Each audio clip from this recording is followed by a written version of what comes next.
കേരളത്തിന്റെ മുഖശ്രീയാണ് ഇന്ന് ലോകത്തിനാകെ മാതൃകയായ കുടുംബശ്രീ. ദാരിദ്ര്യ നിർമ്മാർജ്ജനം മുഖ്യ ലക്ഷ്യമാക്കുന്നതിനോടൊപ്പം തന്നെ സ്ത്രീകളുടെയും കുട്ടികളുടെയും സാമൂഹികമായ നില കൂടി മെച്ചപ്പെടുത്താനാണ് 1998 കുടുംബശ്രീ നിലവിൽ വരുന്നത്.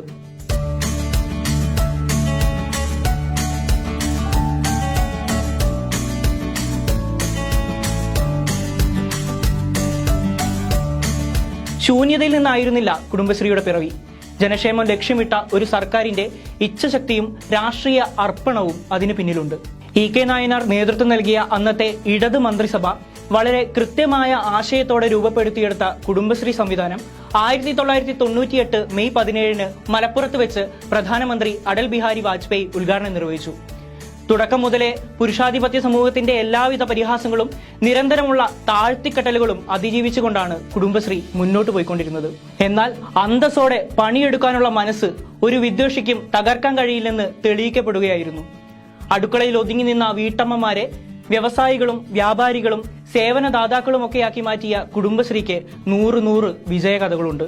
നാടിനെ വൃത്തിയാക്കിയും നാട്ടുകാരെ ഊട്ടിയും പ്രതിസന്ധികളുടെ അസുഖകാലത്ത് മുന്നിട്ടിറങ്ങിയും ഇന്ന് 26 വർഷത്തിലേക്ക് എത്തുമ്പോൾ സാമ്പത്തികമായി പിന്നോക്കം നിൽക്കുന്ന ലക്ഷക്കണക്കിന് കുടുംബങ്ങൾ അംഗങ്ങളായ സംഘടിത ശക്തിയായി കുടുംബശ്രീ മാറിക്കഴിഞ്ഞു. അയൽക്കൂട്ടങ്ങളെ ഏകോപിപ്പിച്ചുകൊണ്ട് ഏരിയ ഡെവലപ്മെന്റ് സൊസൈറ്റികളും കമ്മ്യൂണിറ്റി ഡെവലപ്മെന്റ് സൊസൈറ്റികളും ഉൾപ്പെടുന്ന കൃത്യമായ സംഘടനാ സംവിധാനമാണ് കുടുംബശ്രീ.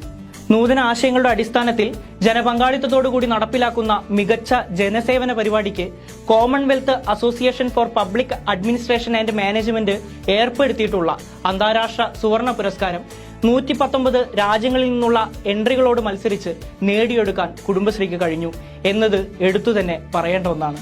ഇന്ന് 26 വർഷങ്ങൾ പൂർത്തിയാക്കുന്ന ഈ വേളയിൽ പുതിയൊരു മുന്നേറ്റത്തിനു കൂടി ഒരുങ്ങുകയാണ് കുടുംബശ്രീ.